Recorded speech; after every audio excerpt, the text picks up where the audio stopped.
Bismillah. Assalamualaikum warahmatullahi wabarakatuh. Alhamdulillahirabbil alamin wa bihi nasta'inu ala amri dunya waddin. Wassalatu wassalamu ala asyrafil anbiya'i wal mursalin wa ala alihi wa ashabihi wa man tabi'ahu bi ihsanin ila yaumiddin, amma ba'd.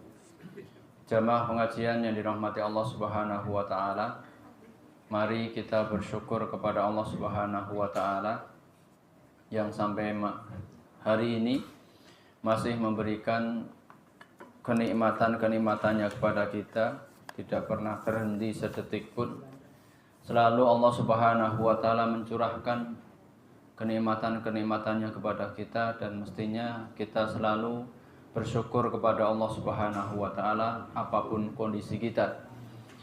Bahkan ada satu ajaran dalam akhlak Islami itu, ketika kita nandang musibah atau ketika kita sedang punya masalah atau bahkan sedang sakit dan seterusnya, ketika ditanya pun jawabannya tetap alhamdulillah ala kulli halin.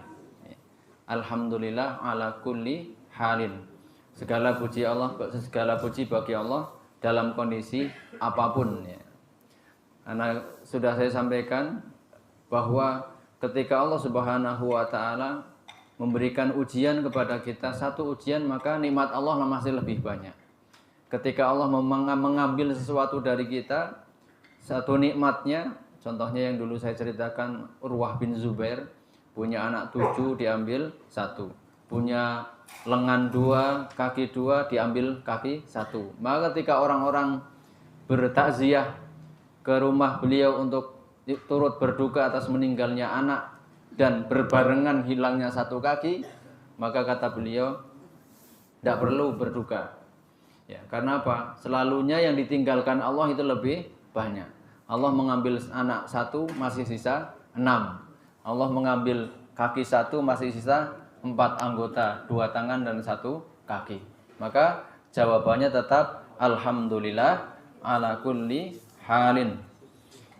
Bahkan dalam sebuah riwayat, ketika Allah Subhanahu wa taala mengambil anak salah seorang dari hambanya, kemudian terucap dari hamba tersebut kalimat alhamdulillah. Sebelum innalillahi wa inna ilaihi rajiun, alhamdulillah dulu. Maka Allah Subhanahu wa taala bertanya kepada malaikat, bagaimana kondisi hambaku ketika anaknya diambil? Dia menjawab alhamdulillah. Maka bangunkan untuk dia sebuah rumah di surga, namanya Baitul Hamdi. Rumahnya orang-orang yang pandai bersyukur. Subhanallah. Salawat dan salam semoga tetap tercurah kepada junjungan kita Nabi besar Nabi Muhammad sallallahu alaihi wasallam, kepada keluarga beliau, para sahabat-sahabat beliau, para tabi'in, para tabi'ut tabi'in, para alim ulama dan umat Islam yang istiqomah hingga hari kiamat nanti. Jamaah pengajian yang dirahmati Allah Subhanahu wa taala, kemarin kalau tidak salah kita sudah membahas fa ummuhu hawiyah, begitu Pak ya.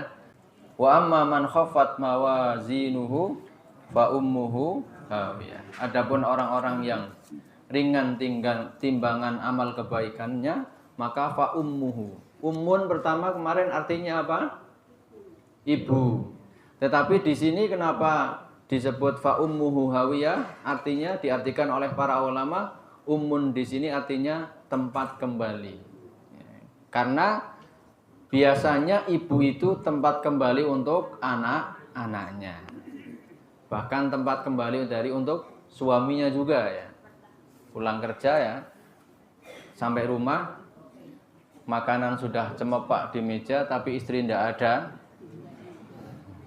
Keluar dululah cari angin gitu ya. Nanti nunggu istri pulang makannya dan seterusnya. Masih mending cari angin Pak ya. Nongkrong di sedikit-sedikit ngemil, lama-lama kenyang ya. Sampai rumah nggak makan. Lah ibu kemana? Ditunggu-tunggu tidak ada, akhirnya nongkrong sama teman-teman di Demikian juga tempat kembalinya anak-anak. Maka disebut fa ummuhu hawiyah. Menurut para ulama, fa ummuhu artinya tempat kembalinya adalah neraka hawiyah. Makna yang kedua, fa ummuhu hawiyah, ummun itu juga artinya adalah umroksihi, artinya ubun-ubun. Jadi orang-orang yang ringan timbangan amal kebaikannya, berat timbangan amal keburukannya, nanti di hari kiamat akan dimasukkan ke dalam neraka hawiyah dalam kondisi kepalanya lebih dahulu jungkir ya. Terjun payung, terjun bebas itu kepala di bawah. Fa ummuhu hawiyah. Dia akan masuk ke dalam neraka dengan posisi kepalanya di bawah. Jamaah sekalian dimati Allah Subhanahu wa taala, kemarin sudah kita bahas juga. Kemudian kalau tidak salah kemarin juga kita sudah membahas apa itu hawiyah. Apa itu artinya hawiyah, ibu-ibu?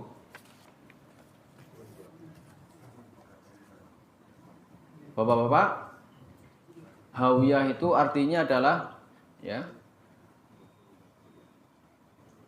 sumiyat biha li ghayati umqiha wa bu'ti mahwaha. Dinamakan hawiyah itu karena neraka itu sangat-sangat dalam. Wa ummu hawiyah artinya hawiyah itu neraka yang sangat dalam. Jadi kalau di sini sebutkan ismun min asma'in nar. Hawiyah juga bisa disebut salah satu nama dari neraka. Di dalam buku Al-Hidayah ila bulughil Al-Hidayatu ila bulughin nihayati, di situ disebutkan abwabu jahannam sab'ah. Pintu jahanam itu ada 7. Ba'duha fawqa ba'din, saling tingkat-peningkat ya. Awaluha jahannam, yang paling pertama adalah jahannam. Watani ladho, yang kedua ladho. Yang ketiga hutomah. Dulu kita sudah membahas hutomah ya. Yang keempat adalah sa'ir. Yang kelima jahim. Yang keenam sakor. Yang ketujuh, nah berarti paling bawah hawiyah ini. Ya. Maka di sini disebutkan fa ummuhu hawiyah, maka dia akan masuk ke dalam neraka yang sangat dalam. Dalam hadis yang lain digambarkan bahwa Rasulullah pernah jalan-jalan, fasami'a wajibatan, mendengar suara yang berdentum. Rasul bertanya, atadruna ma hadza, kalian tahu apa itu? Apa ini? Kata para sahabat, Allah wa rasuluhu alam. Nah, maka Nabi menjawab, hadza hajarun ursila fi jahannam mundu sab'ina kharifan. Ini adalah sebuah batu yang dilemparkan ke neraka sudah 70 tahun yang lalu. Kalau dalam riwayat lain, wa huwal an yahwi ala qariha, dan sekarang dia mendarat di dasarnya, fa idzan sami'tum wajibataha, maka kalian mendengar suara dentumannya. Jadi sangat dalamnya neraka seperti itu. Jamaah sekalian dimati Allah Subhanahu wa taala. Kemudian neraka juga selain dalam memiliki memiliki luas ya. Luasnya itu luas sekali. Mungkin salah satu gambarannya di sini bahwa dalam sebuah hadis sahih gharib dari A'mash, di sana disebutkan Abu Hurairah radhiyallahu anhu berkata, Anin Nabi sallallahu alaihi wasallam qala, bahwa Nabi bersabda, inna ghilda jildil kafiri isnani wa arba'una dhira'an. Sesungguhnya ketebalan kulit orang-orang kafir yang nanti masuk neraka tebalnya adalah 42 dhira'. Dhira' itu ini Bu, Pak, dhira'. Mungkin kalau punya saya ini 40 cm ada ya? Ya, 40 cm. Ya, kalau 42 dhira' berarti 4 meter kali 4. Terus 12 nih. Kan 10 dhira' berarti kan 4 meter. 40 cm kali 10 kan 4 meter nggih. Kali 4 12 meter. 4,2 berarti 12,8 meter. Itu kulitnya Pak, tebelnya segitu. Selebar masjid ini. Ya. Kulitnya orang kafir. Kemudian wa inna darsahu mithla Uhud. Gigi gerahamnya itu besarnya seperti gunung Uhud.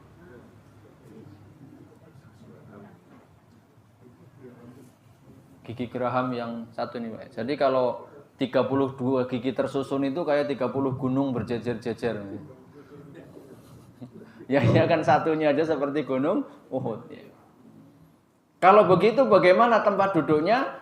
Wa inna majlisahu min jahannam kama baina Makkah wal Madinah. Tempat duduknya di neraka jahanam itu lebarnya antara Mekah dan Madinah. 420 km. Satu orang, Pak. Tempat duduknya. Majlisahu. Nah, orang tebelnya kulitnya aja 12,8 meter. Terus gigi gerahamnya kayak gunung Uhud ya. Berarti nek 32 berjejer kayak apa gitu kan ya. Dalam hadis yang lain bahwa antara cuping telinga sampai pundaknya itu masih rota sab'ina aman, perjalanan 70 tahun. Panjangnya. Itu dalam rangka apa? Liyadzuqul adab, itu semua agar mereka semakin merasakan siksa Allah Subhanahu wa taala. Jamaah sekalian yang dirahmati Allah Subhanahu wa taala.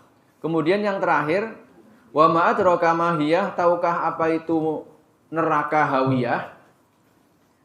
Allah menjawab, narun hamiyah. Itu adalah api yang panas. Bapak, Ibu, apakah ada api yang tidak panas? Oh iya, apinya Nabi Ibrahim gitu ya. Itu atas perintah Allah ya.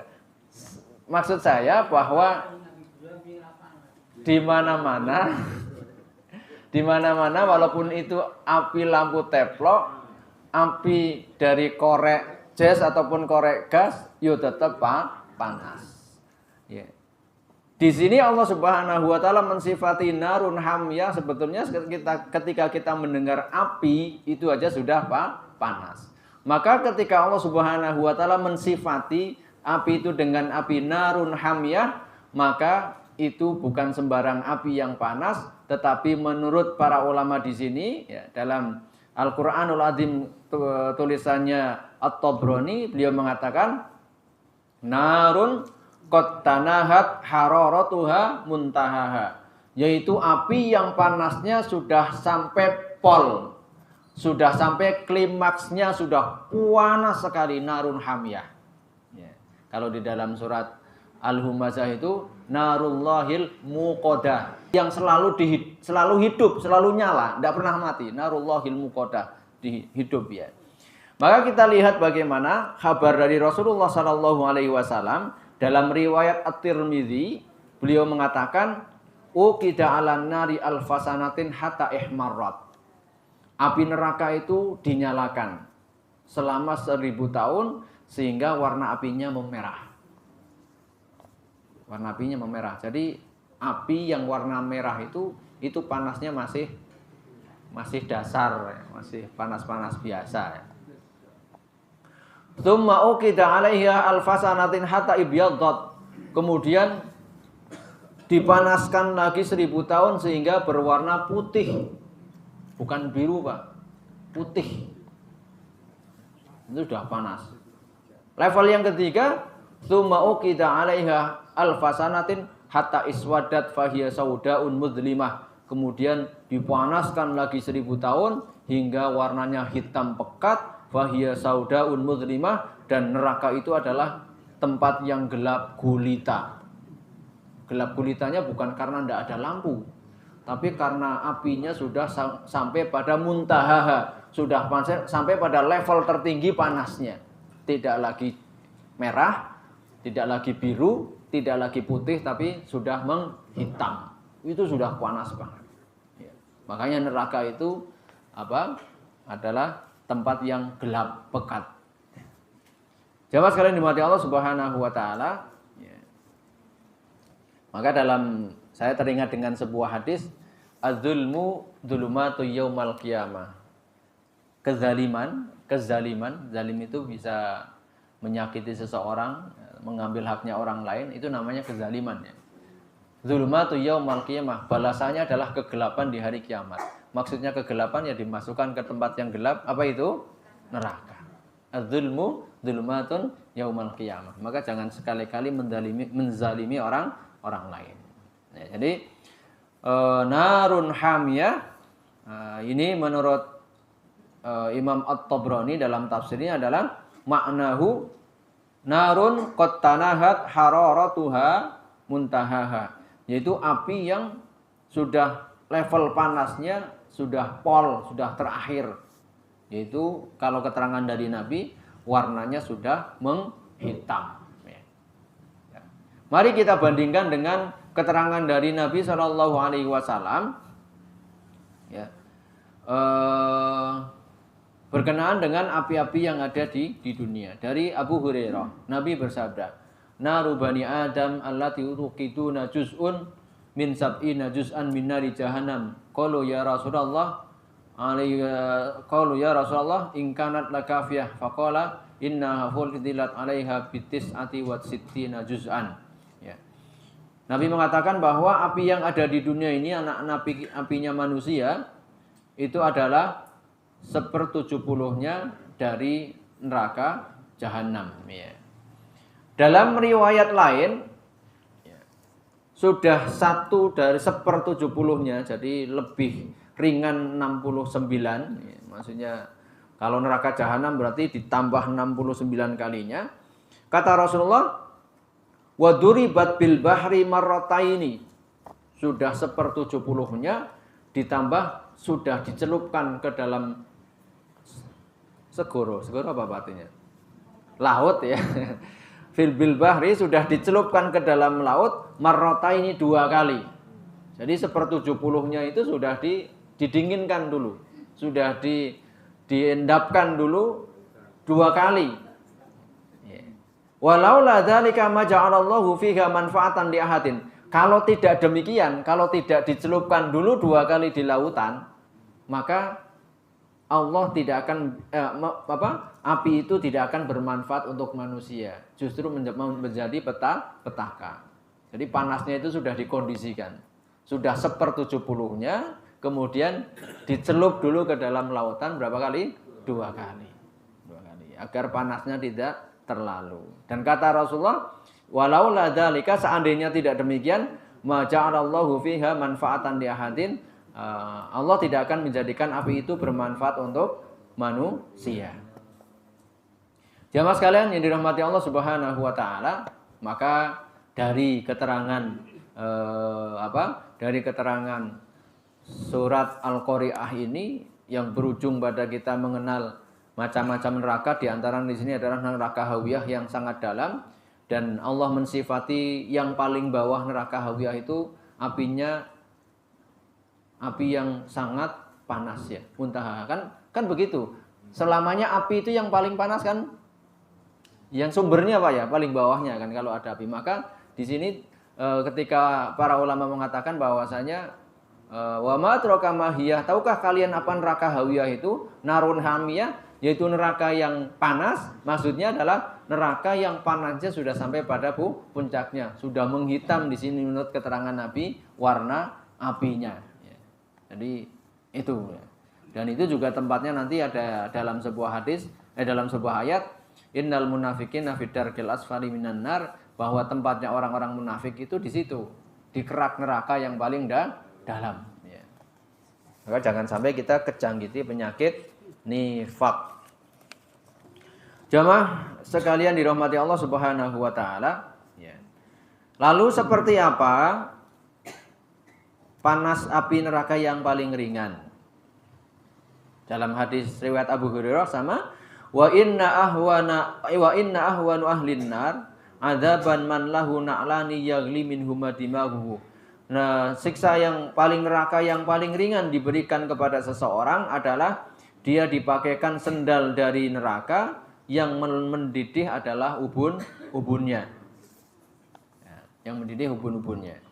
Jamaah sekalian dirahmati Allah Subhanahu wa taala, itulah sampai di situ keterangan singkat dari surat Al-Qari'ah. Sudah selesai berarti pulang Pak ya. Ada yang mau tanya silahkan. Iya. Assalamualaikum.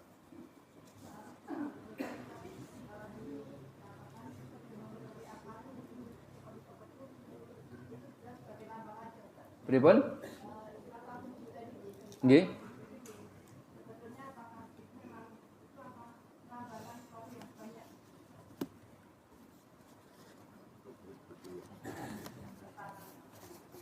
Ya, apakah pertanyaan tadi level di neraka 7 nama-nama pintu neraka itu 7, apakah itu melambangkan sesuatu yang banyak begitu ya? Ya.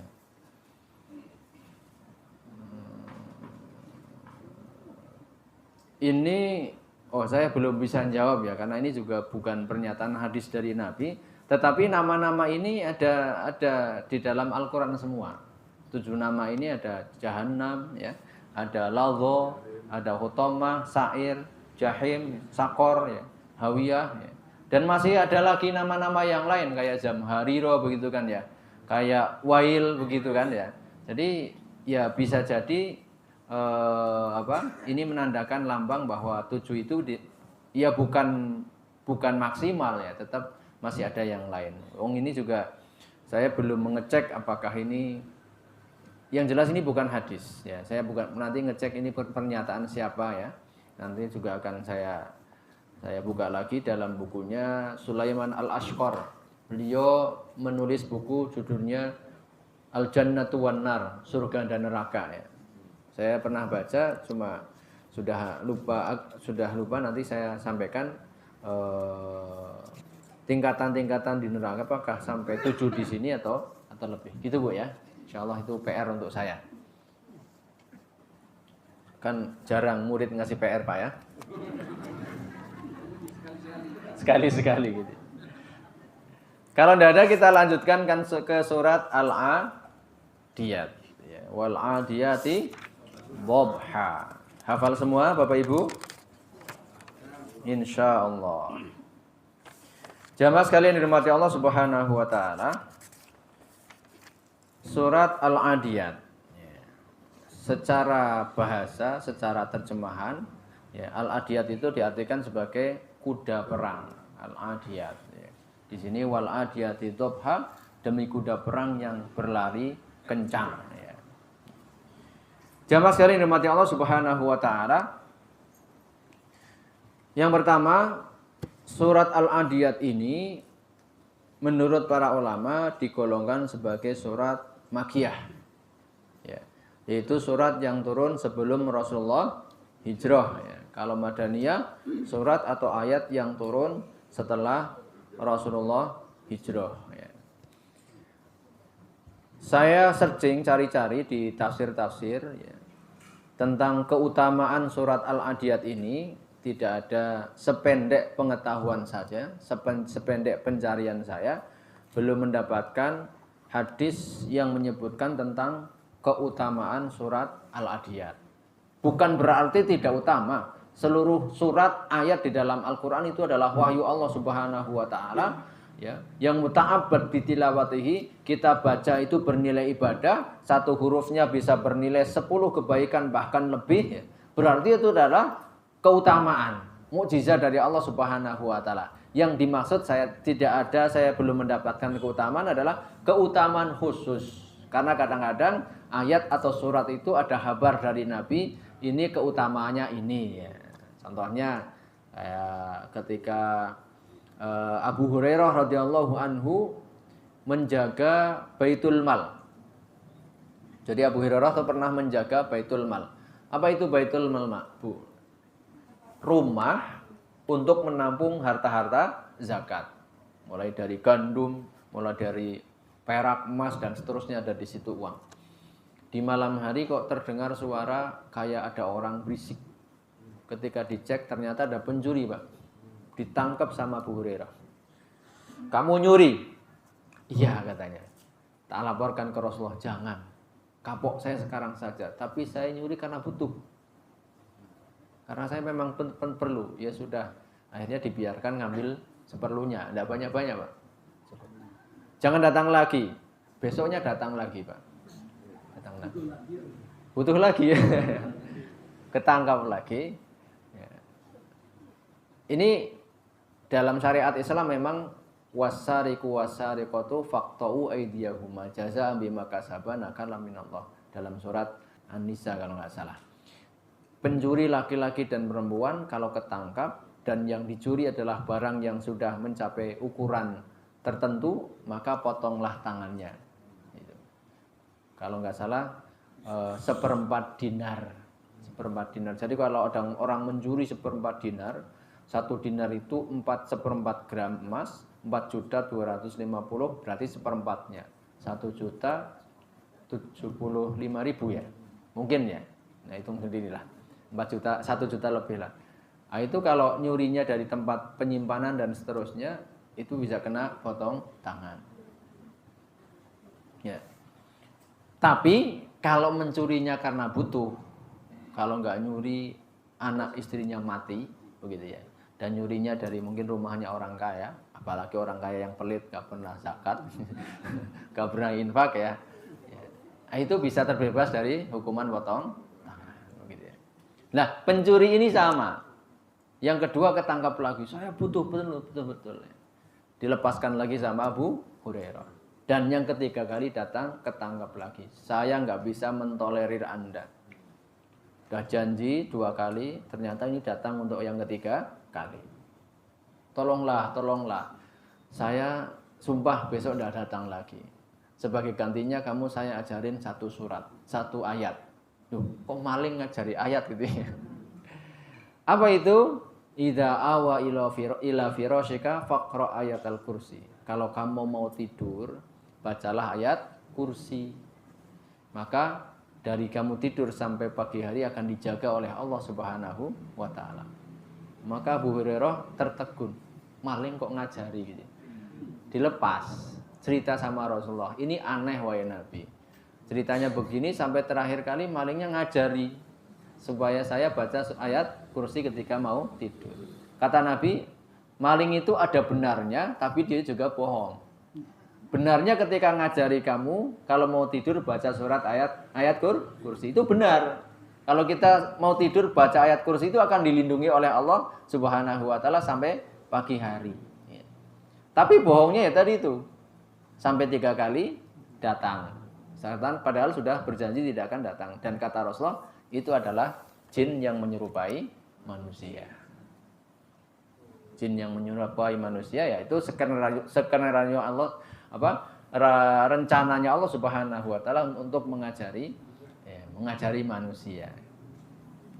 Jadi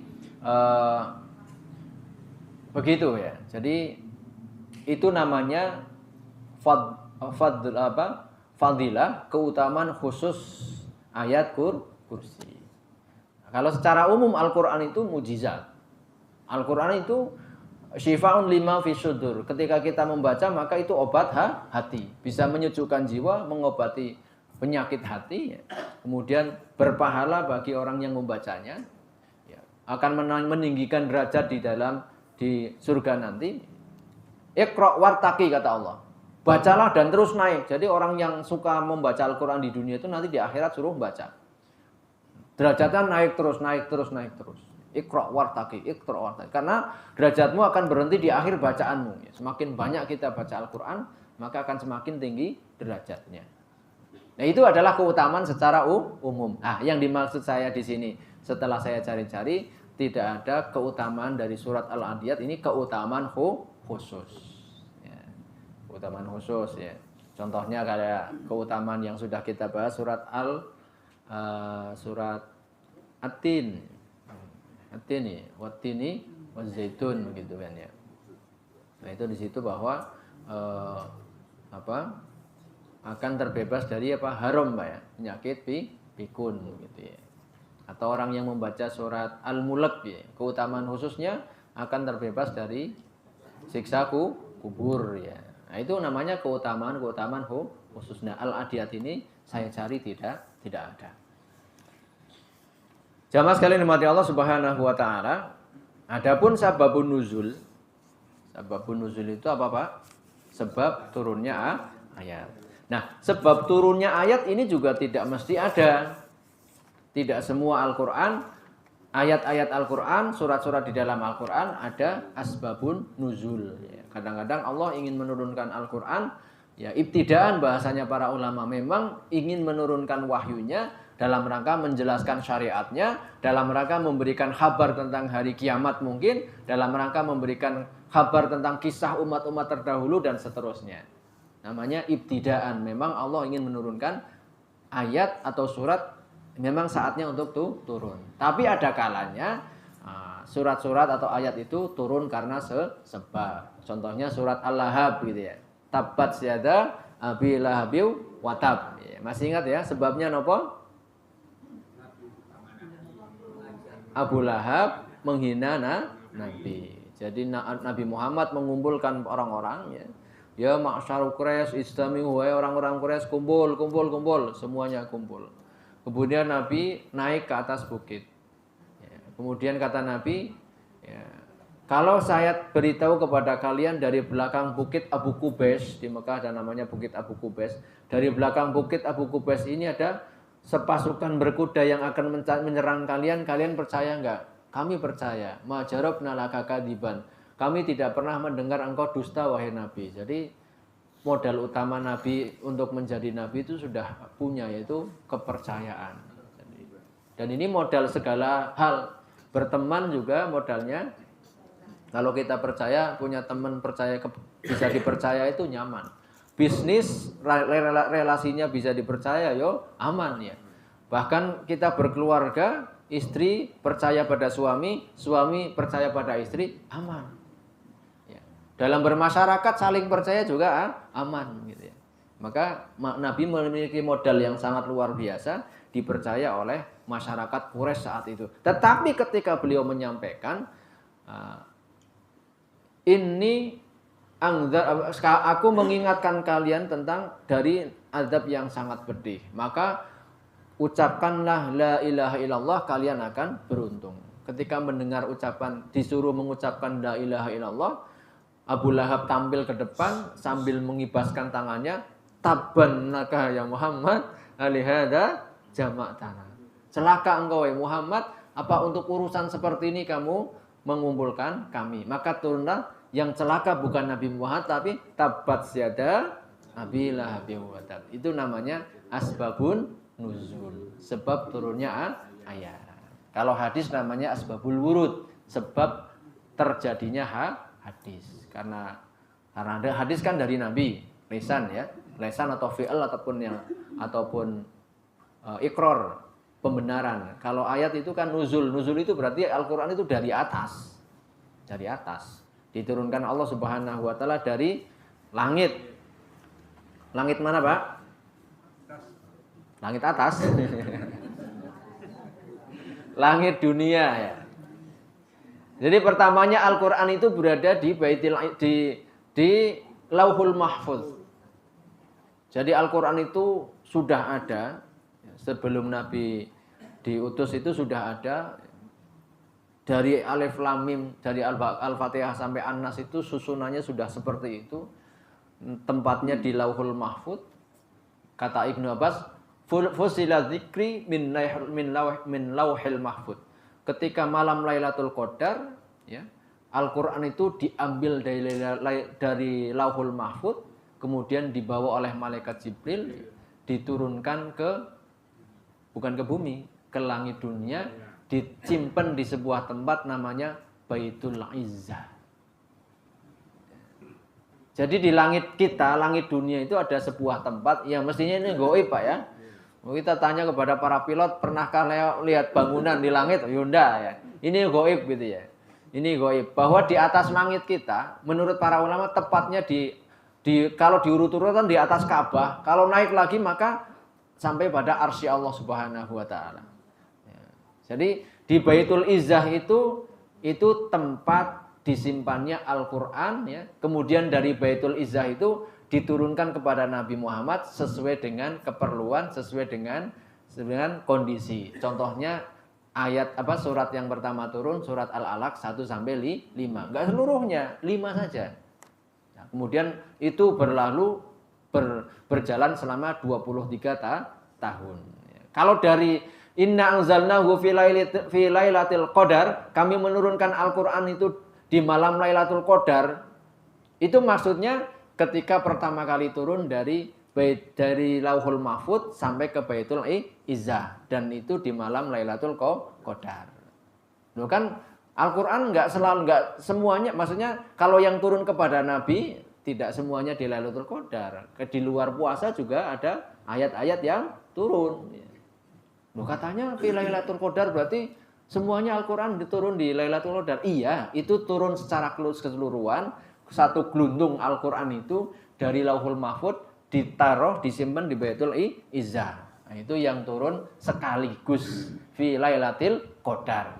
Nah, baru dari Baitul Izzah ini bertahap selama 23 tahun diberikan kepada Nabi Muhammad, tidak mesti di bulan Ramadan, tidak mesti di Lailatul Qadar. Kapan ada kondisi yang harus turun ayat, maka Allah Subhanahu wa taala menurunkan surat Al-Qur'an sesuai dengan yang diinginkan oleh Allah Subhanahu wa taala. Itu maksudnya nuzulul Quran ataupun turunnya Al-Qur'an. Ya. Jamaah sekalian umat Allah Subhanahu wa taala. Nah, sekarang kita pada asbabun nuzulnya. Asbabun nuzulnya apa? Sebab turunnya ayat ini apa? Asbabun nuzulnya adalah Rasulullah Rasulullah, kata Imam Muqatil, seorang tabi'in dari kalangan tabi'in, ini ahli tafsir juga. Beliau mengatakan, ba'atha Rasulullah sallallahu alaihi wasallam sariyatan ila hayyin min Kinanah. Rasulullah pernah mengutus pasukan kecil untuk ke daerah Kinanah. Saya belum mempelajarinya daerah mana gitu. Wasta'mala alaihi Al-Mundhir bin Amru Al-Ansari, dipimpin oleh seorang namanya Al-Mundhir bin Amru Al-Ansari. Fata'akhkhara khabaruhu, maka setelah lama, beberapa waktu yang diperkirakan seharusnya pulang, tidak pulang-pulang. Kalau hari ini kan tinggal WA-an gitu ya. Dulu tidak ada ya. Kabarnya itu kalau kabar ya lewat orang menunggang kuda diberitakan ya. Wallahu alam kendalanya apa, maka beritanya terlambat. Faqalal munafiqun, orang-orang munafik kemudian membuat isu desas-desus. Qutilu jami'an, wah paling semuanya sudah mati, semuanya sudah terbunuh. Fa akhbarallahu taala anha, maka Allah Subhanahu wa taala mengkhabarkan kondisi mereka dengan surat Ad-Duha ini, yang di sini ayat 1 sampai Ad-Duha. Al-Adiyat ya, ayat 1 sampai 5 tentang kondisi mereka, bahwa mereka sedang menunggang kuda, sedang menyerang musuh, sedang berjuang di jalan Allah Subhanahu wa taala. Jadi yang mengkhabarkan langsung Allah Subhanahu wa taala untuk menjawab isu yang disampaikan oleh orang-orang munafik, bahwa sahabat-sahabat Rasulullah yang diutus ke daerah Kinanah itu sudah dibunuh.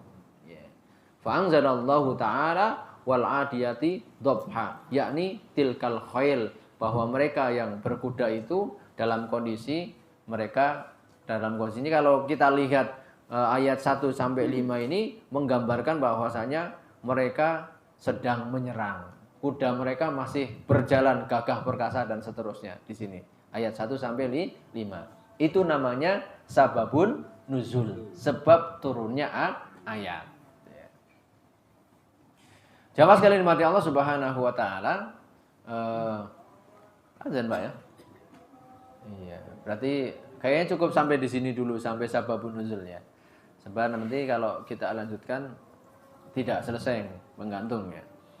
Jadi itu yang dapat kita pelajari. Pertama, menyelesaikan surat Al-Qari'ah ya, yaitu tentang narun hamiyah. Apa tadi? Saya ulangi, narun hamiyah, api yang sangat panas. Panasnya sudah sampai pada pol puncaknya. Kalau dalam hadis Nabi itu kata iswadda, sampai menghitam, gelap kondisinya ya. Kemudian asbabun nuzul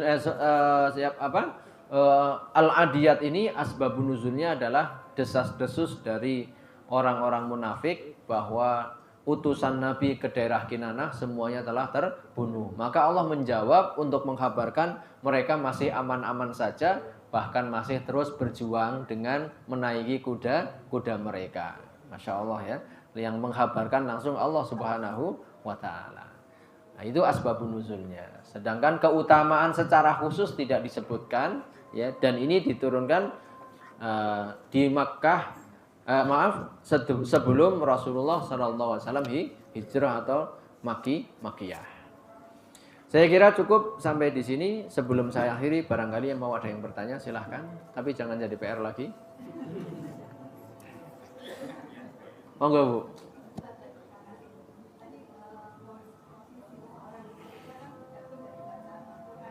Iya. Saya pernah ditanya apakah itu dari hafalan atau tidak.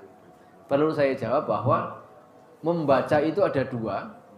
Membaca dengan melihat dan membaca dengan tidak melihat. Saya tanya, Nabi ini secara umum ya, pendapat para ulama, Nabi itu saat itu bisa baca apa tidak? Makanya ketika disuruh baca, Iqra ma'ana biqari'in, bacalah wahai Muhammad, saya tidak bisa baca. Nah, maksud Iqra di sini adalah beliau disuruh menirukan bacaannya malaikat Jibril. Berarti beliau membaca lewat hafalan, itu namanya membaca.